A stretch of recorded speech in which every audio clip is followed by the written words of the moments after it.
Hello, hello, here we go. It's the Cop-Out Podcast.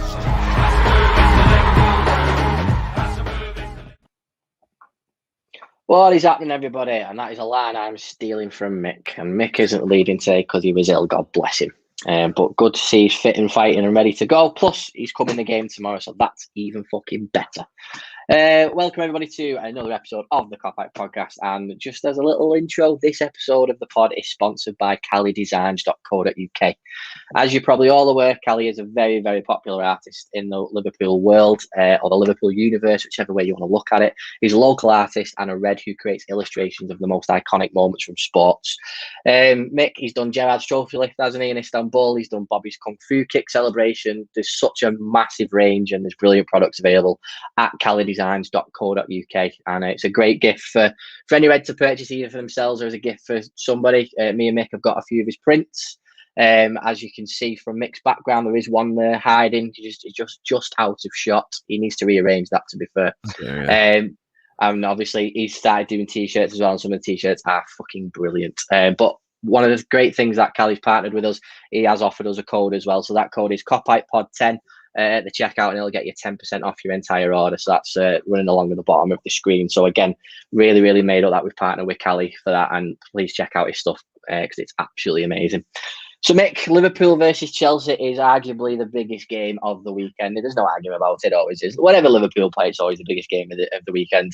But it's more and more interesting because we're pretty much identical with Chelsea after the first couple of games of the season in terms of goals scored, played, points conceded, nothing. You know, it's poised very well, isn't it? And what are your thoughts on the game tomorrow? Are you excited?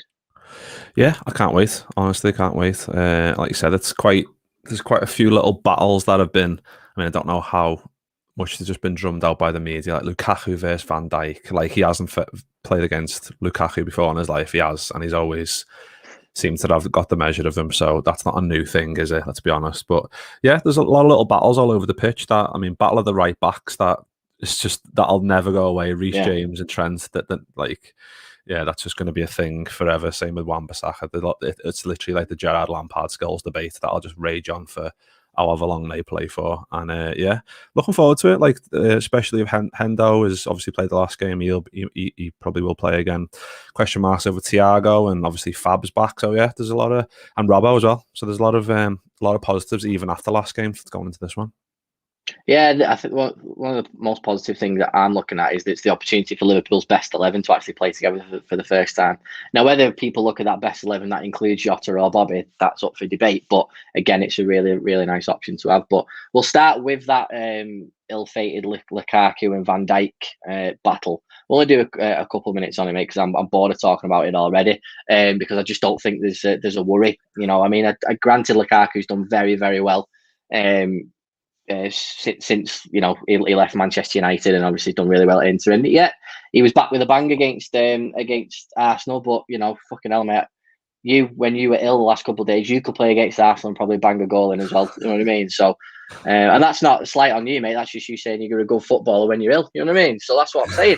So it will be interesting. But what I'm most looking forward to about it is the fact that there has been talk of Van Dijk not being up to speed, which I just think's a load of fucking bollocks, because, you know, we were at the Burnley game last week, and your eyes are just drawn to Van Dijk because it's the first time he's been back playing at Anfield since his injury, and you're looking at him going, he knows how to play this game. He was so good against Burnley. I don't even think there's going to be a battle. Do you know what I mean? I think, well, to be fair, Chris has just said in the comments exactly what I was just about to say. He said, will there even be a battle? He might decide to pull on Matip instead. I think that's exactly what he's going to do. But he'll have a tough test against Matip because he was absolutely phenomenal in the first two games as well. So, Mick, I'm not worried about Lukaku at all. I'm not. I think it's the type of player that it's the perfect battle for those two. Like Matip, Van Dijk, they're both massive. They're both quick. I mean, it remains to be seen how, like you said with Van Dijk, where he's up to, which is it is hilarious because he has played two games, and obviously he's not going to be 100% there in terms of maybe going into tackles or whatever else. But he'll be him and Matip will be like loving it. They'll be chomping at the bit trying to get onto the pitch tomorrow to get up against Lukaku to show to the rest of the country that they are the two best centre backs in the league when they're on form. So yeah, if we go Anfield tomorrow and absolutely batter them, keep Lukaku quiet, it then does it then put us back into the question in everyone else's mind? Because I know everyone's kind of writing us off, aren't they, for the title? Let's be honest, we're not even in the question, which we're happy with. So I mean, even if we win 1-0, 2-0 tomorrow, then maybe people will go, actually, yeah, this Liverpool side are what they were. And I mean, everyone's got a little bit older, but they've all got a little bit wiser as well. So I mean, there's a lot of good players in there still. Obviously, Robbo coming back in as well. That's, even though Tsimikas has been a fucking beast. Yeah, Robbo coming back might as well touch on that now. What's your thoughts on that? Do you think, because Tsimikas was obviously fantastic against Burnley. Obviously, he was good against Norwich. Obviously, had a couple of mishaps and stuff like that where he got a slap off James Milner. But, I thought he was fantastic against Burnley. And if Tsimikas started tomorrow, I wouldn't be disappointed. I'd just be like, sound, because I think he's done well. Be a nice test for him. But obviously, in this bigger game, you want Andy Robertson playing, obviously. But again, what are your thoughts on that? Yeah, I think he like Klopp said, like it's not a problem, because I think he kept getting asked questions by journos going, "Oh, what about this problem? You've got left back," and he's like, "It's not a problem. It's only a problem if you've got no left back." It's a good problem, if you want to phrase it that way, that he's got someone who's played really well in pre-seasons, come in to the Premier League, and obviously I think he played like 8 minutes, or I don't even know how much he played last year, but it wasn't much, was it? Because he had injuries and COVID and whatever else. So this is his first proper year in the team, really, and his first 2 games he looked really well. That little bit against Burnley in the 90th minute where he was on the floor and whatever, standing ovation from the crowd, then he goes off and gets another standing ovation. That's what he deserved, because that's how good he's been. And Burnley targeted him a little bit, and it was nice to see that he didn't back down, and he was still in there and still fighting. So I think for this one, though, Robbo, I think it's a bit of a no-brainer. Robbo's got to come back in, because we need that.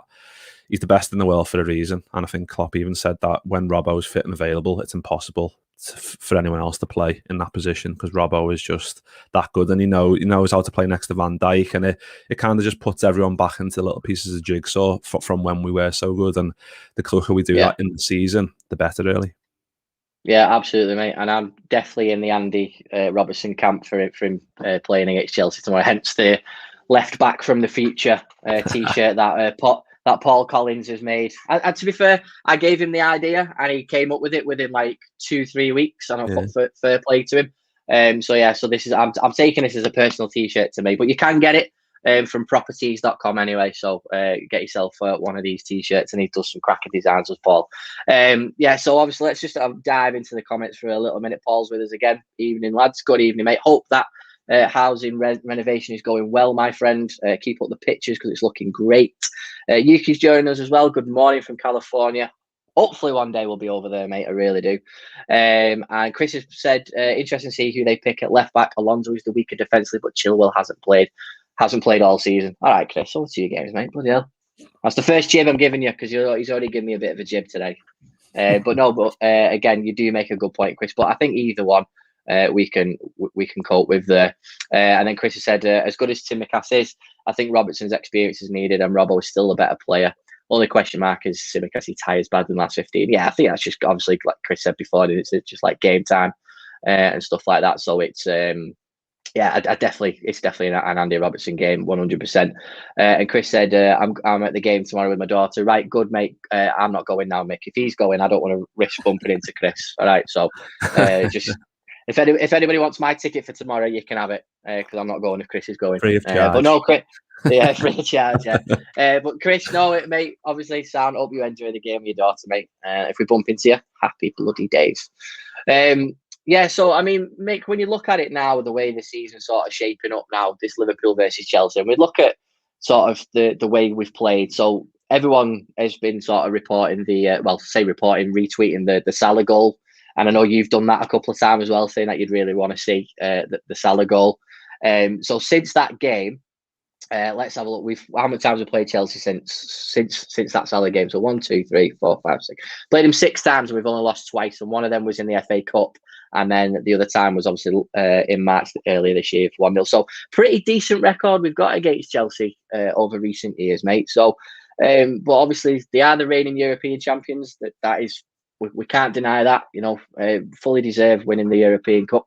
I can't even say that without feeling sick. But there's another English name on that trophy, mate. I just fuck it. I can't hack it. But we can't take them lightly at the end of the day. But I tell you what, mate. If we get a result against them tomorrow, if we get 3 points against them tomorrow, so again, it's a massive statement to what you said earlier, wasn't it, about going under the radar for this league title?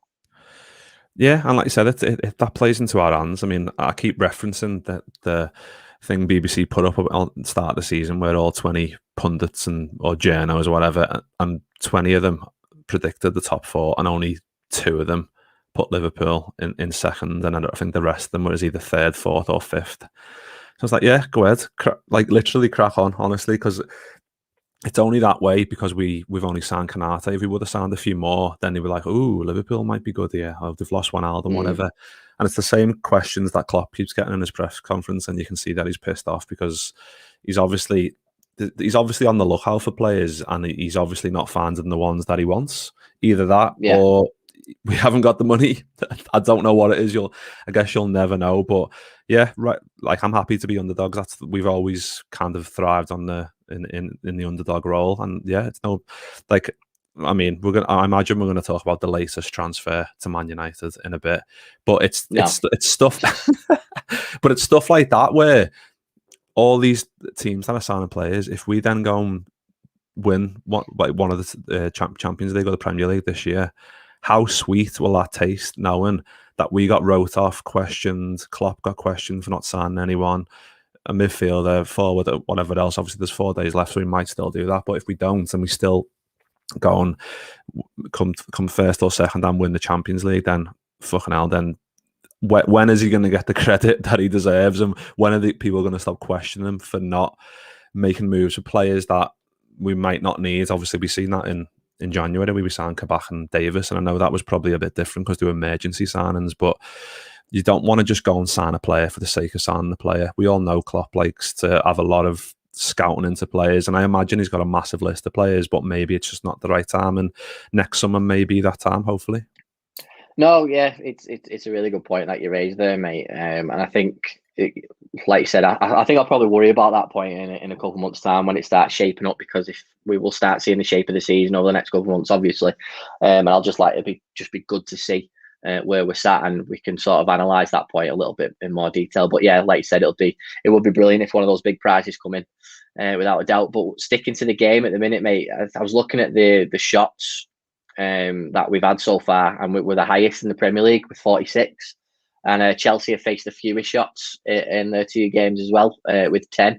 So that just tells you everything about how this game might go. I've said that now; it could be a fucking boring 0-0 draw. Touch what it's not. But again, really positive that from Liverpool, isn't it? The fact, given the firepower that some of these teams have in the Premier League, it's really, really encouraging, and it's going to be an exciting game tomorrow. Yeah, and especially at Anfield, like, that's, I mean, we probably keep saying it, and maybe it's becoming a bit cliche now, but that's fans back in the stadium. That is, you can't even understand how big that is for us. And I think we've seen it a little bit last week against Burnley. Obviously, it wasn't the best atmosphere. It was good, but I think 12:30s, notoriously, people are probably still half asleep or whatever. I know people had to get to the ground about 4 hours early, like everyone did, but 12:30s just don't have the same feeling as a 5:30 on a Saturday. And I'm just hoping that coupled in with the Chelsea, like coming up against Chelsea, who are European champions, and yeah, I want to go sick as well myself saying that. But the signings that they've made, we've got a point to prove, and I think that's why Klopp will be telling the lads that we need to set down a marker here. Third game into the season, being wrote off. Just crack on and show what we're made of. Because I mean, they're going to play probably a back 3, don't they, and then wing back. So you can understand why they've probably conceded the least amount of shots, because they've got quite a good defensive rear guard. But with our attacking lineup, I mean, I imagine Hott is going to start again, and then you've got Salah, who's just top quality, and Mane, who looks like he's really, really sharp again. So they're going to be shitting themselves. And at Anfield, I mean, some of those players won't have experienced it. So I mean, I can't wait for it. Yeah, no, it's true, mate. And I think the Anfield crowd is really important. I mean, it does give you that lift. I mean, it was so obvious last season, given the way there was more away wins than usual, because there was no crowds there. So obviously they do have an effect. And there's been another few debates this week about the Anfield crowd and stuff like that. Well, suck a dick, because it is fucking amazing, and it is amazing every single week. But this is a legitimate lay down the marker title contending thing, and it was the same when we beat Chelsea at Stamford Bridge early in the season when we did win the league. And that sort of set the marker again, where it's like we've won away at the Bridge, which again doesn't usually happen with Liverpool, because we have tended to struggle at the Bridge, and when that happened, it gave us Liverpool are really on song this season, and that's amazing. But obviously, given the way the two teams are at the minute and how strong both squads are, you could play this game 10 times in a neutral venue, and you probably might see 5 games apiece, wouldn't you? Really, 5 wins apiece. Sorry, but it is definitely going to be interesting. But the bookies do have us as slight favourites, and one of the things I think is really important about that is the fact we're at Anfield, and Fabinho's going to be back as well, mate, which I think is absolutely vital for this game as well, considering the Fabinho Kante debate. Yeah, I think we missed him. Obviously, the sad news of his dad dying, we weren't expecting him to be anywhere near the squad. It would have been an absolute shock and a surprise if he did. But yeah, he's the best defensive midfielder in the world. So fucking hell, went like case in point last year when we actually started to put him back into CDM.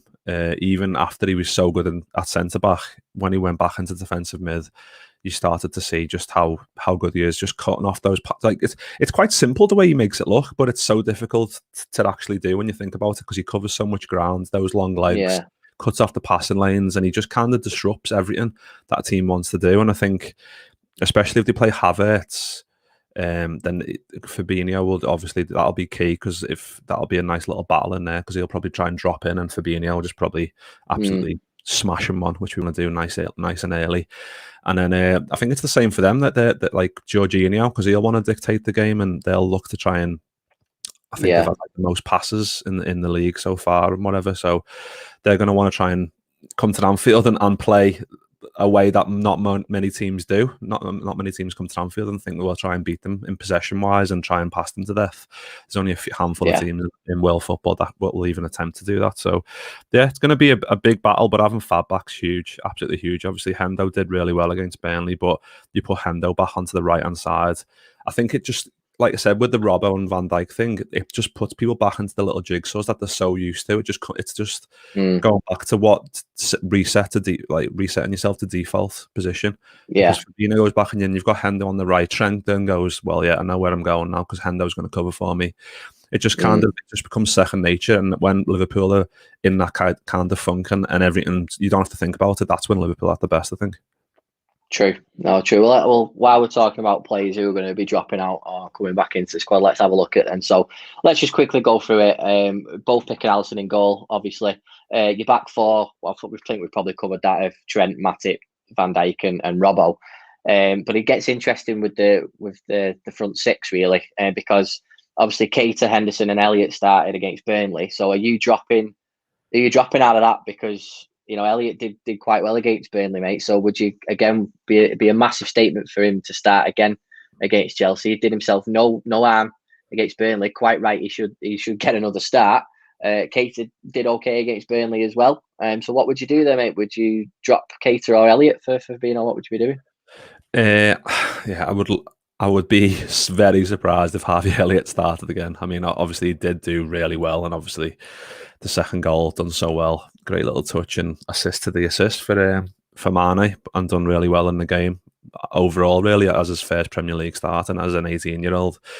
Done terrifically well. But I think I put Fab in, I put Hendo on the right, and then the only side that I'm unsure about is if he's going to go Keita again, because Keita's done reasonably well, considering that he's kind of just limited himself to what's the Gini Wijnaldum role, isn't it? That left hand side, you've got to be quite reserved, and I think Keita's done that really well. It's either Keita or Thiago, isn't it, for that left hand side? So I think he probably will go Keita, to be honest, just because he's a bit more all action and he'll get stuck in, and then maybe we'll see Thiago after 60. And then I think those three for now, because obviously Thiago came on off the bench. And then maybe come on 60, and then he'll be ready for Leeds after the international break. But then he could go Thiago. I've no idea, but it's a good problem to have, isn't it? Absolutely, Thiago did very well against Chelsea, didn't he, last season? And we saw sort of like the ultimate best of Thiago as well, which was good. So again, I'm not too fussed about the midfield, and I mean that in a way of like I'll be happy either way with what he does with those options that you've discussed. And that's nothing on James Milner either, because if he wants to play James Milner in there as well, I don't think that would be the right choice, given we're playing at home against this Chelsea side. I think it's definitely a case of one of those that you've just described there, mate. So again, there'd be no surprise. But again, I wouldn't be surprised if Harvey Elliott starts again, mate, based on the fact that I was surprised to see him play against Burnley. And given the way Burnley play football, I didn't think Harvey Elliott would see that much of the ball, given the way Burnley play that way. In terms of like obviously defending some, they do a lot of long balls and stuff like that. And I just thought it might just be a type of game. But we did control the game from pretty much the start anyway. But what I loved about the fact that he just grabbed it with both hands, and I just think the kid's ready, and it's evident that he's ready. So throw him in again. Do a Rooney, play him against Arsenal. Do a Michael Owen and starting from the season and see what happens. It does work, and maybe this is this new generation's Michael Owen, Wayne Rooney, Robbie Fowler. Do you know what I mean? So I'm not plugging Robbie Fowler just yet, mate, even though I just dropped him. But what I'm saying is, mate, I think Fabinho definitely comes back in, and I'd probably see Hendo, Fabinho, and I'd probably go with Thiago, to be honest, just because I think he's probably ready to start a game. But from the likes of Chelsea, mate, obviously in the last game, obviously Mendy was starting. They had Azpilicueta, Christensen, and Rudy at the back, with obviously James and Alonso supporting wide. Obviously, Chris Brack said in the comments earlier that was probably the debate between Alonso and Chilwell to start this game. Kovacic, Jorginho in the middle, with Mount and Havertz supporting Lukaku. I can't see them changing their lineup at all. I think they'll stick with that. I just think the experience of Alonso playing in these types of games against Liverpool, I think that'll keep him that way. I don't see Chelsea making any changes, do you? I mean, the only one maybe is they might bring Kante in, because I know Kante came off the bench, didn't he? I don't know if. Yeah, sorry, excuse me. We were talking about Kante before. I think it's a possible. I think he comes in for Kovacic. I think. Only because I think if it was at Stamford Bridge, I think they might just stick. But I think because it's at Anfield, I think Kante. I mean, we all know how good he is. He's unbelievable. Just like how he interceptions and whatever else. So I'd be surprised if they didn't start him. But even still, like, I think Jorginho, I mean, didn't he get like the fucking UEFA's Men's Player of the Year yesterday, which is just, I still think that's fucking crazy. He's a great player, but great player. But yeah, just fucking yeah, it's mental. It's mental. It is mental. But what about the front three, mate, for Liverpool? What you going there? Because obviously Jota's done really, really well. Fantastic start to the season. Was it 2-2? Let's make the decision. Does Jota start or does Bobby start? I think Jota starts. I think. I mean, I saw Chris put a comment in earlier about Firmino could be a shout, so we can sit on Jorginho when we don't have the ball. I mean, it's good that we've got different ways of playing, because you could do that. You could go 4-2-3-1 and just have a double pivot with Fab and Hendo, and then have Bobby just ahead of them, and then the front three, but then you could do what we expect we're probably going to do, and just go Fab, Hendo on the right, Keita on the left, or Thiago, and then just go Jota, Salah, and Mane. I think Jota, I think Jota to feel a bit aggrieved if he doesn't start this one after, like I said, scoring 2 goals. He's that first goal against Burnley, especially that little bit of game intelligence to run in front of the marker, and he can be the difference. I think he's still a bit underrated in a way. I mean, I put a stat up like the other day on the last pod about goals to minutes ratio, and he's like he's got the second best in our history so far. I mean, obviously he's not played as many games as some other players, but if he keeps that up, he's just a goal machine. So I think it's a bit mad to leave him out, because in a game like this where it could be quite tight, and maybe if we cancel each other out and chances are few and far between, then we need a Diogo Jota on there to bag a chance when we need him to. Yeah, absolutely. And again, mate, I would love to see him start the game. And again, that's nothing on Bobby at all. It really isn't. I think Bobby Firmino's been absolutely brilliant. And if he starts the game, I won't be bothered. But I just think when you strikers scoring goals, you don't take him out of the team. That's the way I look at it. That's me being very, very old school. Don't take out the person who's scoring goals for the sake of that's my normal 11. That's my normal front three in the big games. Don't care. People have been saying for years about the front three being split up and it's time to move on and all that sort of stuff. I still don't believe it is, because all three of them are still very, very good footballers. But again, Jota just keeps knocking on that door, saying, listen, I'm scoring, so keep me in there. Confidence is high. When a striker's confident, you don't take him out of the team. It's the stupidest thing you could ever do. And Klopp's a very smart man. I don't think he'll take Jota out. So yeah, I'm all for keeping Jota in that side at the minute, because that's what you do. And again, we looked at it, didn't we, the last two games when Bobby's come on. But obviously, Bobby came on against Norwich and bagged himself a goal. And he came on against Burnley with Thiago. And again, we're looking at that squad depth and those options off the bench. That's brilliant. That really is. And, we might as well come on to it now. We're 25 minutes in. Let's just touch on the window. It closes in 4 days. We'll probably get another show out before the window finishes. Chris said it earlier. While we have quality in the squad, we do feel too light. One durable midfielder and an attacker. They don't have to be Mbappe, just need a bit more options in the squad. I do agree with Chris on that one. My only thing with it is obviously who you're going to buy, who's going to be good enough, but then okay to sit on the bench. Do you know what I mean? And play in this rotation. We're never buying anybody for a starting 11, because we've got a really, really good starting 11 anyway, mate. But there's obviously been the Bissouma in the last 24 hours where that's looking more of a concrete offer that's gone into Brighton. So I don't know, thoughts on the window, mate, and what do you think Liverpool can do if they do anything? I honestly don't think we're going to do anything.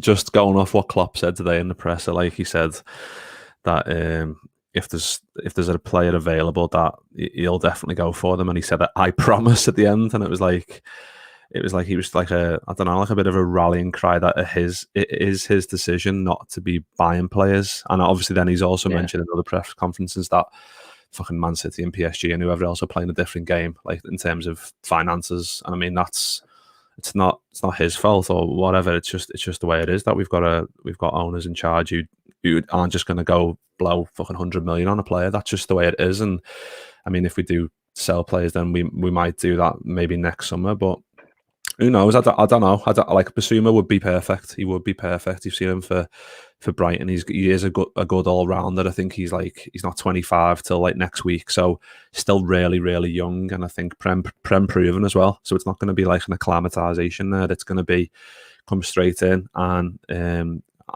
be a good solid player in the midfield. And him and Fab can kind of maybe rotate a little bit, but he can also play on the left or right of a midfield as well. So I'd be surprised if that wasn't one that we maybe got done. Maybe not this window, but in the summer, I'm sure we'll probably then go, right, let's throw all our eggs in one basket and get the players that we need in, because I don't know if we can keep going without signing more. Obviously, we did sign Konate, who we haven't seen yet, but looks like a beast. He really does improve our back line. I mean, the options we've got the back line's ridiculous at the moment. But a lot of players in there, like we said, Harvey Elliott. I think Klopp said, like, if Gini Wijnaldum was still around, Harvey Elliott wouldn't have played against Burnley. So it's just stuff like that where you go, well, swings and roundabouts. Like we gave him a chance. He's came in. He's done really well. He's proved himself that you can throw him in to any game and he won't be deterred by the occasion, and he'll show his quality. So him, I think Curtis Jones, underrated as well. I think he's going to be another one that had a good season last year with no fans in, which is even more difficult for a youngster, especially, I think. And he's probably played more than he is expected, but he's another one that it's just that we keep saying this, and it's like, and I understand it's not as sexy as saying getting like a Bissouma in and like a fucking another attacker in, but there's options in the squad that Klopp obviously feels that it's good enough. Otherwise, he'd give fucking John Ennie a ring, wouldn't he? And go, well, if you want me to be competing at the top 2 or 3, of obviously first as well this year, then you need to put your hand in your pocket. But I feel like first 2 games we've done really well, and I think if we go and beat Chelsea tomorrow, I feel like those doubts maybe will be allayed a little bit, because we can show that we are good enough to do it, and we know we are. We just need to go and prove it. Yeah. So what are you saying? One more or none? I don't think we'll get any this window, to be honest. I'll be surprised. Like we said with Konate, we got it nice and early, didn't we? We got Konate in dead early, had a load of time to sort himself out and get used to how we play and whatever else. But yeah, unless it's like last day and it's like there's players about that you can get for cheaper or something. I've no idea, and I don't even know what it could be. But yeah, deadline day will be interesting, and obviously if there's some stuff on deadline day, we'll do another little show as well and have a little chat about it. Yeah, that's true. Fucking great. I'm only joking. Yeah, no, it's hi Dave, by the way, mate. Thanks for jumping on. Chris has said at least one more coming in, and then obviously he's made a joke saying 2 more on deadline day. I love it when we sign new players. You know, when the squad grows and there's quality added, then great. But I don't like the idea of signing someone just for the sake of pleasing a few thousand people on Twitter. I really don't see the point in it. But I know there's lots of people that will probably, you know, just be like so pissed off with window closing. But it goes back to the point that you made at the top of the show, mate, is if we end up doing really, really well this season with the squad we've got, then people will be frantically deleting those tweets because it's just proof that they've not got a fucking clue about football. Scott Ferguson, how you doing, pal? Joining us in from YouTube. Someone at the club needs to take the hard line and get Origi out no matter how. Yeah, no, it's true. I think Origi's time is definitely up at Liverpool, but again, mate, there's no one taking him, just the same way no one was taking Shaqiri until like a really low bid came in from Leon and just like, oh fuck it, let's do it. And somehow there was like a £5 million bid, and then he went for 9 anyway, and unfortunately we made a loss on him. So it's crazy, but yeah, at least we got Shaqiri out there, and you know, again, fucking good luck to Shaqiri out there, mate. You know, fair play to him. Thanks for everything that he did for the club. But I do think that Origi does need to go because Mick is just not an option when he comes on, is he? We just, apart from the derby last season, I didn't really see anything from him. No, I think James Pearce put something up yesterday or today saying like he's obviously been offered to clubs and they're just not interested. And I think his wages as well puts people off. But yeah, it's time for a clean break, I think, for Divock Origi, unless he just literally wants to sit on his ass again all season and just come in and then have a few good games. Then I just find it a bit bizarre, really, because I mean, even last year when he was coming off the bench, you're like, oh God, why is he bringing Origi on? But he didn't have any other option. Obviously, Minamino's now back, and I think Klopp said the other day that Minamino's in the best shape he's ever been, which I was like, wow. So he must be doing good in training. I think he said something like it's difficult to leave him out of the team, which is a good sign, I suppose, that he's came back and he wants to prove himself. And I would definitely prefer a Minamino coming off the bench than a Divock Origi. I mean, for how much he's done for the club and whatever, it's definitely time to go. Definitely. Yeah, no, it is. It really is, mate. And I think it's just, you know, you just say thank you very much, you know, for everything that you've done and see you later. But again, it's just a case if anybody's going to come in for him, but it really doesn't seem like anybody's coming in. And unfortunately, if you're not coming in for him, we can't get rid of him, unfortunately. But again, Scott's just said send him out on loan. But again, it's like, does anybody want him, even on a loan deal? You know, it's one of them because he's just not proving it. His stock was highest after the Champions League final. That was the time to get rid. But then Klopp was like, well, he's done so much for us. It's a bit fucking harsh just to get rid of him. And then he obviously went on to win help us win the league. So I don't know. It's one of them. But I just think, like you said before, mate, with Karius not getting registered, Shaqiri going, that does leave the 2 spots open for us to bring in someone, at least one, before the deadline. I'd like to see one come in. I really would like to see that extra body coming in, and we'll see what happens there. But mate, obviously we've done half an hour there. We'll let everyone get back to their Friday evening. Just one quick plug from me, Mick. I don't know if you've got a plug handy there, just to show off the plug. That's fine. It's usually Tim usually does it, but obviously I am going to start plugging the Robbie Fowler documentary that I've just completed and released a couple of weeks ago. It is episode 2 of the Cop-Out Origins, and it is on God Robbie Fowler himself. And thankfully, Robbie Fowler has actually seen it as well. So Robbie Fowler actually saw it, messaged and said he really, really liked it. And there's conversations flowing there for something else in the future. So if you've not watched it yet, please head over to the Cop-Out Origins section on the YouTube channel and have a look at it. And please let me know what you think as well, because I am, you know, I want to make these episodes as best I can. Make sure you like and let me know in the comments of what you think as well. And obviously there's episode 1 there of Patrick Berger as well. So please have a look at the Patrick Berger one as well. And Patrick Berger got in touch to say how much he enjoyed it as well, which was fantastic. So yeah, 12-year-old me is quite buzzing right now. And then obviously coming soon, we've got the story of a crew coming, which quite, you know, it might sound quite boring in terms of the story of the kit, but we've got quite a few people contributing there to that, and it is actually quite an interesting story of how the kit came about. So yeah, looking forward to sharing that one with you, with a couple of nice little Easter eggs thrown in there as well. So yeah, appreciate everyone joining from YouTube, Twitter, Facebook. Scott Ferguson, great job, guys. Thank you very much, Scott, for joining us. Come back for the review. We'll be at the match tomorrow.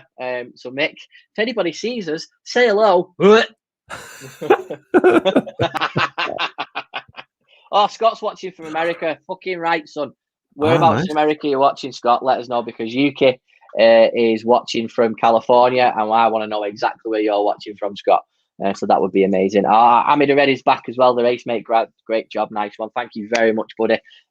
Don't forget, when the episode gets to 1,000 views, I'll let you know who episode 3 is. I have decided who episode 3 is. I've gone off feedback from what everyone gave me.